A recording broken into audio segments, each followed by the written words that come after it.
to Shadow Rock. I am your host, Alex, and I am here with Stef with an F from City of the Week. How are you doing today? Doing great. Thanks for having me. Love having you. Okay, so how has the tour been so far? It's been great. So this is our second show. So we had one show and it was great. And hopefully the rest goes great, you know? That's important. I know your next tour is with 9 Electric. Have you played with them before? I've never played with them. I've seen them on tour before, so we've chatted with them in person a little bit. They seem like great guys, so really excited. I haven't seen it with the new lineup because they have, I can't remember her name. Ginny? Yes, Ginny. Okay. I think so. I haven't seen the new lineup. I've seen them twice before. I've interviewed them. I've seen them here and then somewhere else. So, how do you think your music is going to mash up together with them? Do you think your fans will go with it, or do you think their fans will go with yours? I think so. I mean, I feel like we both have really great songs. I think we're both really great live bands.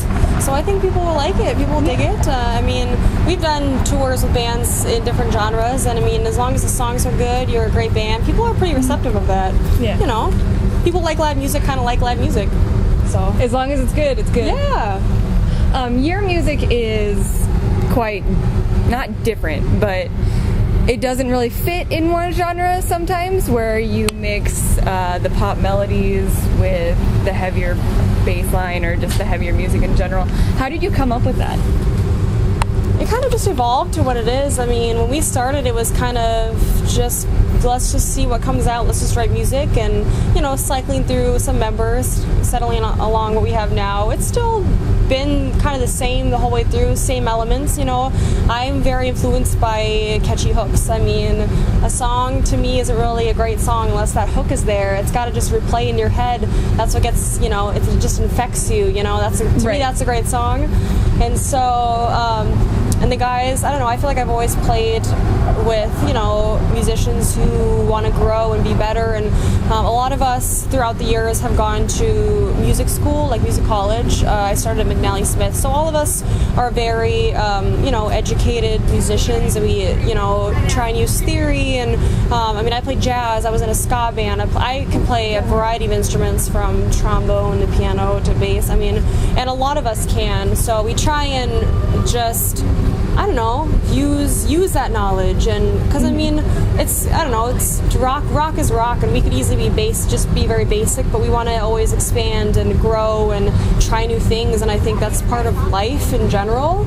I think it's part of, you know, music. I feel like people sometimes limit themselves and they just try to copy something. It's like, no, let's just try something. If it doesn't work out, that's okay. We'll get it next time, and so far we've been happy with it. So you know, good. There you go. How do you ever play when you're on stage, or do you try to stick with just vocals? Personally, I like bands that have a front person who's a front person, who jumps around, who works with the crowd. That's just my preference. So obviously I don't really play, but we have had shows where I'll take out my keyboard and I'll play an acoustic version of In a World of Bottles and Bed Sores, because that's a beautiful song to do acoustic, and you know, if we ever need to really change it up or we need a longer set, like I'll do that, or we'll have like an acoustic where they'll play acoustic guitar, but I mean, I rarely play anymore, sadly. But I don't know, I want to develop as a front person, I want to develop my voice. I mean, I want to be great, I don't want to just be another person in a band. I want to, you know, be really, really great, to be an amazing vocalist, and, you know, there's lots of really amazing vocalists out there, you know, I don't want to drown, I want to be the best someday, so I want to stick with that, and I think nothing really beats a live show where the front person is just, you know, in your face and working with you and having cool moves. I think that's just what makes it for me. So definitely. Like, have you ever seen Seven Dust live? No, I haven't. Lejean and just those guys in general, the energy they bring to the stage, if they play before somebody, the next band will come on stage and you're like, are you going to start anytime soon? Like, I hate saying that, but they're just amazing, and it's kind of what you're talking about. Like, they will stick out no matter what because of how their stage presence is. So I kind of determine people on their range of the Seven Dust scale. That's awesome. I gotta see them now. I people talk about them all the time. They were supposed to play with us at Rockfest, but they dropped. They did? Yeah, it was the guy from 3 Days Grace, Adam, filled in for him. So I had a chance to see Seven Dust, and it didn't happen. So next time. Okay, so you like to focus on lyrics a lot. But do you try writing some of the instrumental during the writing process, or is it strictly, because I know you spend a lot of time on lyrics? Yes, the guys usually write the music. I have a lot of like editing and like production power, so they'll basically, Cody and Brent will sit down and they'll just write a bunch of stuff, write a bunch of riffs, and they'll just have all of these little clips, and they'll basically send them to me, and I'll just go through them and see what sticks. Like, it has to be something where a melody just hits me, or something that I just really start feeling a certain way. I write everything based on how I feel. Like, that sounds so like hippie and like artsy, but like I don't care. Like, that's what makes great art. It's not forcing it. It's not. I see a lot of bands, or when we were working with like more co-writers, I just felt so forced. I felt so. I mean, it's always good to be out of your element, but I don't like forcing something that's not there. I don't like saying generic words to say generic words. I want to say what I really want to say. Obviously, sometimes there's a little better way to say it, which is what kind of where your producer comes in and is like, maybe it's a little bit better way to say this. But I live my lyrics. I will live and die by all of my lyrics, and every single line, every single word.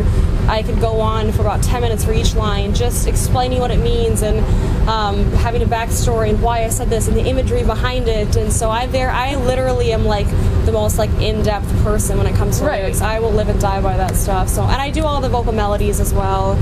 So it's very equal parts. You know, the guys have the music and I do my part, and it's a lot of back and forth. And once I kind of pick what I like, I'll send it back and be like, well, I kind of I see this as a verse. I'm like, oh, we saw this as a chorus. And I'll be like, well, try and write with it as a verse, and maybe it'll end up being the bridge. So it's a very, very give and take, and I think it's a great writing process that we have. Back in the day, we would just kind of jam in a room, and I felt like that just took forever. Obviously, you kind of have to do that when you're a teenager. You don't really like have the skills to demo and record and the technology. So I think that's a really great thing that we have going, and it makes it efficient, and I can kind of do my own thing. And obviously, co-writing did help us, expand. We wrote with Finch. That was a great co-write. They're amazing. So, but, always striving to be better. Right. And you just got a new producer, or you were working with a new producer on this new album? So we went with Craig Owens for the last two singles and our entire record, and he's amazing. He's like one of my biggest idols.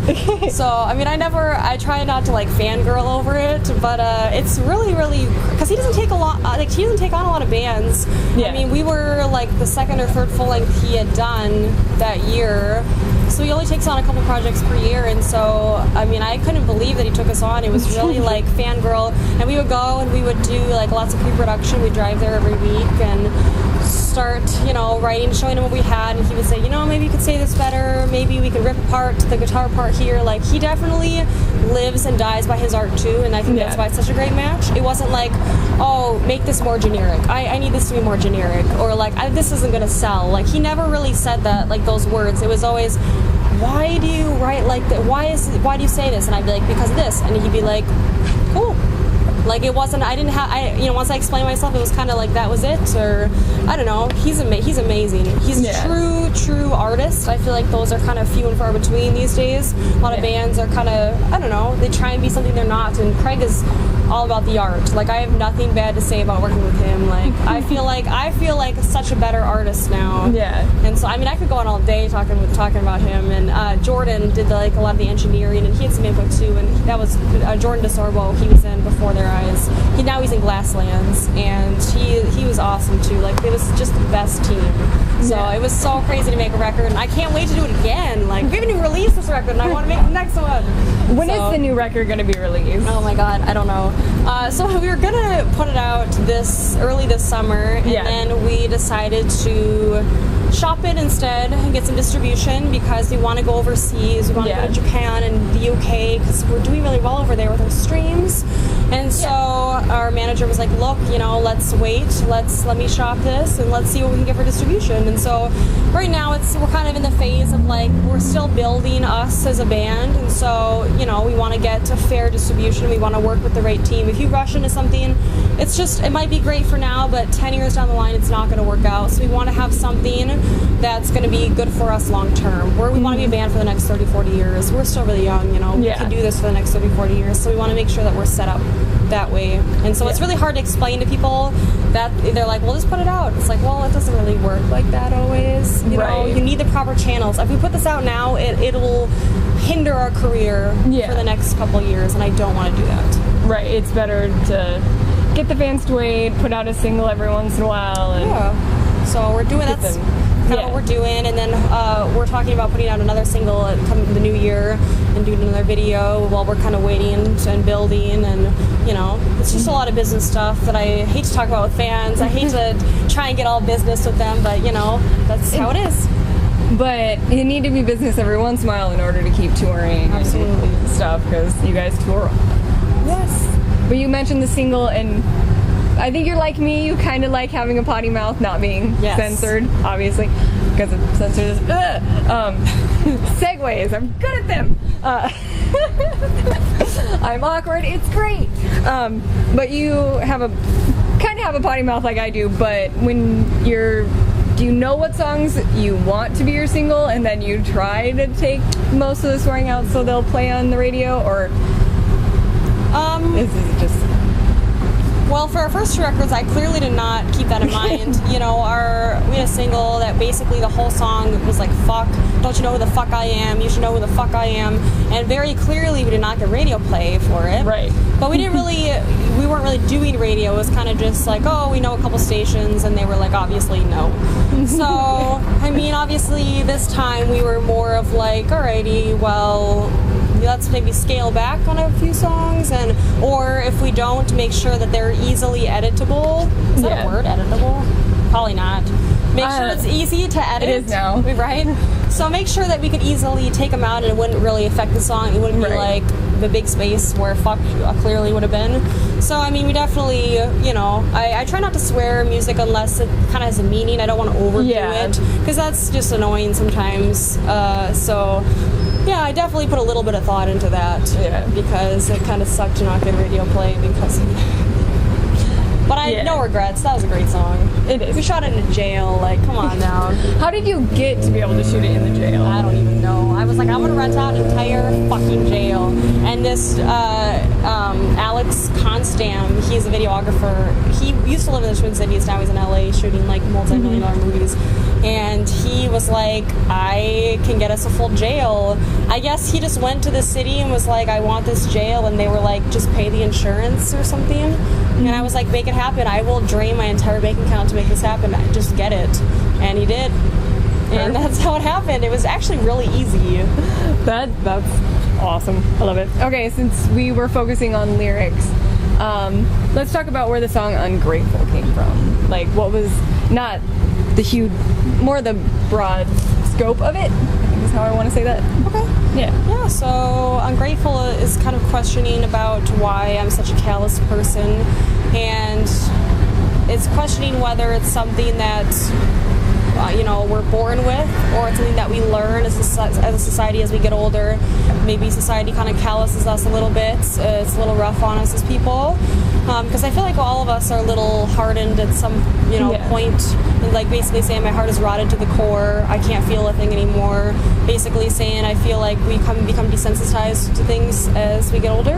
And it's just, you know, wondering, like I said, whether it's something we're born with, whether it's something that we learn. And it just kind of plays with that question, and lots of imagery. I'm not trying to think of how it starts. Things aren't always what they seem, now that I'm so aware. Like saying, you know, things, maybe are things different now, or maybe I'm just more aware of them. So it's kind of just playing around, and that's why the video, it's not really story. It's more of imagery and seeing like my parents in the video eating their hearts, like basically the imagery of eating away at their own hearts, that maybe it's something they did themselves, or maybe it was society, we don't know, but just the imagery of them eating their own hearts, that it's something that they subconsciously did themselves because they're like dead. I waving my hand in front of their faces, and they're already dead, they're already cold and calloused, and they're just casually eating away at their hearts. So it's just a ton of that in there, little things here and there, just like the fire, like we're burning up instead, you know, saying that back in the day we used to grow and flourish, and now it's all going up in flames. And so that's my favorite video that we've done. I love playing with the imagery. I loved just getting really art nerdy about it. And a lot of people I know didn't really get it, of the surface of it. A lot of people, are very surface. They don't, which I mean, I get it. There's lots of videos I don't understand, but once it's explained, it's like, oh my god, that's so cool. Right. So I mean, I definitely should go on and explain, like, hey, go through everything. I'm sure people would appreciate Do a that. pop-up video. Yeah, I should do that. Yeah. So we definitely will at some point, but yeah, that's such a deep, dark, I love it. I love it too. Like, now that you've said some stuff, like, I kind of noticed that was what was going on. I was a theater major here at Iowa. That's cool. So, yeah, those kind of things I noticed, but I wasn't 100% sure on them. But yeah, I love it. So, did you have a lot of say in what went on in the music video? Or? We directed it. We produced it. We directed it. We shot it ourselves. We actually, our last 3 videos, we actually shot ourselves. Nice. Cody, our bass player, is great with a camera, so he does literally everything from start to finish. The shots that he's in, we'll hire like a friend or another camera person to do his shots. But I mean, we have 100% control. Even the only thing that we didn't really do was the drone shots. It's really pricey to get a drone, get the permits. So we outsourced for the drone, but we still had 100% control. Like, this is what we want, and we put it together. Cody does all the work at the end of the day, as far as the coloring, the editing. I can't do that stuff. No way. Like, I still can't do that stuff, and I'm doing it. So and that stuff's hard. So, but as far as production, like, I mean, I got all the props. It's like we're literally sitting there saying, this is what we want. We want this angle, this here. Like, we are the producers, we are the directors, because it's our vision. Like, so many bands will just pay somebody to do something, and they don't even. They're like, oh yeah, I wasn't even there for that shoot. I haven't even seen it till it actually comes out. It's like, are you serious? Like, that's your art. Like, this is my vision. Like, I want to I will always have a hand in it. Always. I love my art. I don't want to be disappointed within it. I've had people go, well, you're doing so many shows, why don't you just hire somebody or have a friend or something go through your pictures and delete down? And I'm like, nobody touches my pictures. Right? It's your stuff. If they look bad, it's on me, and I can fix some bad pictures, but no. No, don't touch my shit. I say that now, but in like 2 years, they're gonna be like, just fuck, I don't care. Just go through them. You like a picture? I don't know. But okay, so how about Censor This? What is the broad spectrum of that? Censor This was kind of just about us listening too much. Obviously, as a band growing up, we listen to a lot of criticism, and we want to grow, we want to get bigger, so we would just listen to a lot of important people in the industry. But we got to the point where we just listened too much, to the point where we had no identity. We were just trying to please each, every time we would play a show, it's like, oh, this person's going to be here, who is from this record company, this management. Oh, let's impress them by doing this. Let's impress them by doing this. Oh, and this person's coming. Let's impress that. It's like, dude, it's like, just shut up. Like, just do your thing. And so, I mean, we got to the point where our music just kind of sucked. We weren't happy. We didn't know who we were. We couldn't even say what genre we were. Like, who are we? And so one day we said, fuck that. Like, let's just stop trying to write songs as somebody else. Let's stop trying to be somebody else. Let's just say the first thing on our minds, and we're just going to say what we want to say, and if people don't like it, they can go fuck themselves. And so the guys wrote the riff, and I wrote the music, or I wrote the lyrics and the melody. It just came together really, really quickly. I mean, the words just flowed once I was like, fuck it. It just like word vomit. Like, this is what I want to fucking say. And we went in the studio. We did 3 singles last May, so like a year ago, and we just spit it out, and Craig was like, this song's a hit, like, I like it. He just liked how raw and real it was, and so we put that one out. We filmed it in a strip club and got wild, and we're like, you know what, like, let's make this a pop video. I got all this clothing custom ordered from Nicole out of Canada. She's an amazing designer. check her out, by the way. It's called NRT Fashions. She does all this off-the-wall fashion. So I ordered all this stuff, and I was like, fuck it, we're just going to go big or go the fuck home. And so we just got wild. We were like, fuck it. And it was actually the first single of ours to hit radio and chart. And it was on the charts for like 3-4 months. And I mean, it's still being spun. So, which that's really crazy to just do our thing. And a lot of stations really respected us for doing that. They're like, this is really cool that you just did your own thing and said fuck everyone else. Obviously some hated it, but we were to the point where like, I don't give a fuck. Don't like it, don't play it. There's enough people that support us, and so we got a lot of support behind us. Like, yeah, like, that's cool that you're doing your own thing. Like, fuck yeah, it is. Yeah. So, I don't know, it made us grow stronger, and it was like the first thing that was like, we can do this. We got this. Like, let's do us and let's kill it, and that's all you gotta do. That's all you can do. It's perfect though. Basically, it did what you said in the song about like, fuck it, I'm gonna do my own, and then it'll work out, and that's exactly what happened. Yeah. So when you guys actually defined yourselves and said fuck off to everybody else, it ended up working out like the way you wanted it. Everything fell into place, and I think that's like, we kind of based our entire record off of that, and based our entire record on do what you want to do, and that's why we started music in the first place. That's always been our message, and we just kind of got lost in the shuffle for a while, and now we're back and better than ever, and that's what I want people to get from our music and our shows. That they get one thing from it, that's what I want them to get. Right. Okay, so let's start with the random ass questions. Because I've already kept you here for a long ass time. So, first song you ever learned to write or play? We'll go with play. Song I ever learned to play? Shoot. That's tough. Probably Smoke on the Water. Isn't that everybody's first song? There's some like kiddie piano book. I mean, that's kind of, I had these little kiddie piano books when I played piano when I was a kid. But it's probably Smoke on the Water, to be totally honest. One band that you would want to tour with? These are hard. If Chiodos was still a band, I would want to tour with Chiodos, but they're not a band anymore. I'd probably say, I don't know, maybe Joan Jett. She's a badass. She is such like right? Like she was like the forefront of like rock and roll, like women in rock. Like I think she's very like underrated for like the path that she paved for women today. Like exactly. She's pretty kick-ass. I do Joan Jett. I was gonna make a dirty comment, but I'm not going to anymore. Oh, random ass story time, because I like to talk.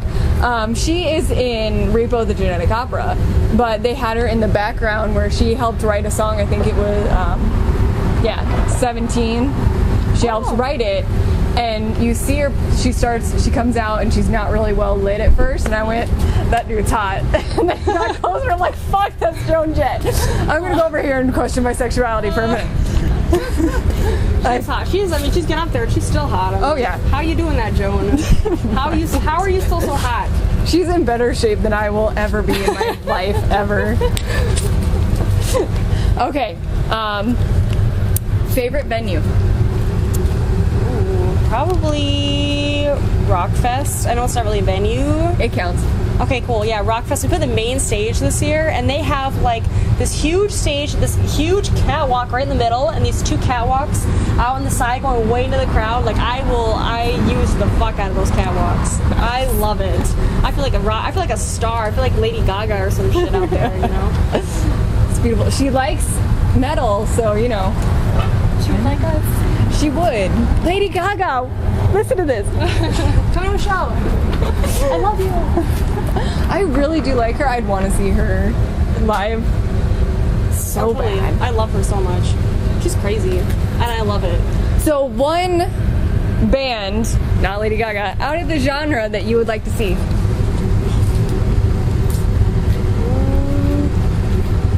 I actually would like to see Shania Twain live. I think she's retired now. But I know she came through Minneapolis a couple years ago, and I wasn't able to go. But she was like the first artist that I ever got into. I mean, we had a country station that's it, and she was doing country kind of to cross over to pop. Yeah. That was kind of the point when it was country. Now is obviously a lot more pop than it is country. Yeah. So, but I would love to see Shania Twain live. She's just like a stand-up, just gal. I don't know. She's just nice. She's always done her thing and not giving a fuck. Like, I don't know. Great voice, great songs. So I love to see her live. I agree with that. My sister is older, and she always got the front seat when we were little, so that means that she got to pick what we listen to. And she likes country, so that's what I was listening to until my cousin went, "No, come here," and she played me some Godsmack, and I went, "What's that?" Because that's a lot different than country. So, do you remember your first instance of rock music where you were like, yes? I think it was when I discovered that our TV had MTV on it. It was like, I believe my mom had programmed it so when you flip the channels it doesn't show up. I thought channel 27 never existed, and then one day I was trying to type in 72 and I accidentally typed in 27, and there pops up, it was a J-Lo video, but I was like, this is so cool. And I remember one of the first rock songs I remember watching was "In the End" by Linkin Park. Yeah. And it was that video must have just come out or whatever, and I was so fascinated by Linkin Park, I went out and I bought Hybrid Theory. Obviously it was old by the time I got it, but to me it was new, and that's when I really fell in love with rock and roll. And then I'd burn CDs of like Blink-182 and Good Charlotte and all those, like, you know, I'm a Kid and, you know, Poor Me CD, and that was great. That was like my child. That gave you something to hold on to. Right. So but yeah, my first instance was discovering, I can't talk. My first instance was discovering MTV and Linkin Park. And then when YouTube was a thing, I remember All These Things I Hate Revolve Around Me by Bullet for My Valentine popping up. And I was like, what is this? Like, what is this?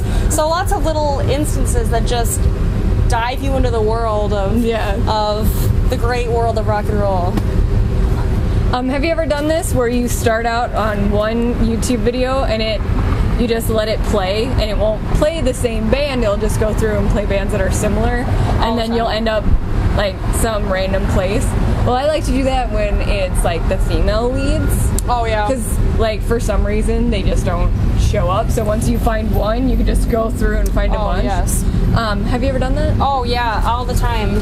Especially even going to like our videos and like who pops up on our sidebar, and it's all these female fronted bands, and I like you said, I'll just let it play, and I see all these bands. There's some from like Sweden and the UK, like all over, and you're like, this is awesome, this is so cool, how have I never heard of them? And I feel like eventually it all will kind of go back to those big pop videos like Selena Gomez or Miley Cyrus, because their labels must really put some money to get them popping up. Yeah. I feel like lately it's always gone back to Miley Cyrus's Malibu. No matter what I click on, like 3 to 10 videos later, it's back on Miley's Malibu, and I personally I love Miley, but I don't like that song, and I'm like, how does this keep popping up? Like, get this out of here! Like, I love her Bangers records, are my favorite records, but I don't like Malibu, and it just keeps popping up, and I hate it. I'm like, I want to get back to some rock and roll, but it always ends up on Malibu. What is going on? I did like her version of Jolene, but mine always ends up back on like zit popping videos. It ends up doing something gross because I watch those, so it'll end up like popping up Dr. Pimple Popper, and I'm like, no, I want to sit. Never mind. Click, and then I watch like 10 hours of her like getting rid of people's blackheads, and I'm like, God damn it! That's not what I meant to do today. But what would be your favorite band that you found like that? I've actually found a lot of really great bands through YouTube. You can name a couple if you want. I'd say Bullet for My Valentine. That's literally the only reason that I know of them, or knew of them for years, was YouTube. I can't even think. Because they're considered too heavy for radio. Basically. Yeah, I mean, this is when All These Things I Hate Revolve Around You, or Revolve Around Me, it came out, that was so long ago. I was middle school. I can't even think of bands. I mean, there's so many that I've seen. Nearly Dead's, I believe, is one I found. We actually toured with them. I found them like that, too. Yeah, they had that viral video, the zombie video. So I think that must have been how I found out about them, because we toured with them. then later on in 2014. So I can't even think. Sorry, I'm like blanking. No, I you're spend good. way too much time on YouTube as well. Like, all the time. yeah, it's like embarrassing the amount of time. So I've probably discovered most bands I've probably discovered via YouTube. Probably. One I recently discovered was Helion Prime. Never heard of them. Yeah, they have a song called Life Finds a Way. And I was like, yes. Like, I heard like 10 seconds of it and I'm like, I'm gonna go buy this album. Okay, Nice. bye. Nice. It's terrible. I've done that with too many and that's why my bank account is like 0. Right? Join the club. Music is my life. What is your favorite band that you're listening to right now? I actually recently got back into Panic at the Disco. I love the last record, Death of a Bachelor, and I got really into it when it came out. Was it last January? It was January 2016 was when I really got into it, and I just, Lying is the most fun a girl can have without taking her clothes off, popped up on my YouTube, and I was like, oh no, it's over. That's all I'm going to listen to for the next, month or so. So that. Also, like in the last week, Selena Gomez, her song Fetish, her song Bad Liar, like that girl is killing it right now. So I know it's like pop, a lot of people write that off, but like she has some cool, quirky videos, and the Fetish video is like, looks kind of like an old school horror movie, like in this like nice house, this nice neighborhood, which I thought that was really cool. And Bad Liar, she plays all of the characters in it. Like, she plays the dad, she plays the mom, she plays the daughter, and it's like really crazy and cool. And so I've been listening to that on repeat. So that's pretty cool. Also Get Scared, listening to them a lot. So just a mix of stuff, I guess. All right. So we know that you listen to a lot of pop music. So what would be one thing that would shock the shit out of your fans? Probably that you listen to? That the Bangers record is one of my favorite records. I don't know if people would see me as a Miley Cyrus fan, but I saw her. I got free tickets to her Bangers tour in 2013, and I went just for the hell of it because there was such a controversy. It's so inappropriate, and I thought it was fucking awesome. Like, she slid out of like her own face this giant tongue slide, and she is fucking crazy. Like, it was awesome. I'm like, if people want to whine about that shit, they can get the fuck out. Like, it was awesome. Like, she's so wild and wacky, and I think she has a great voice.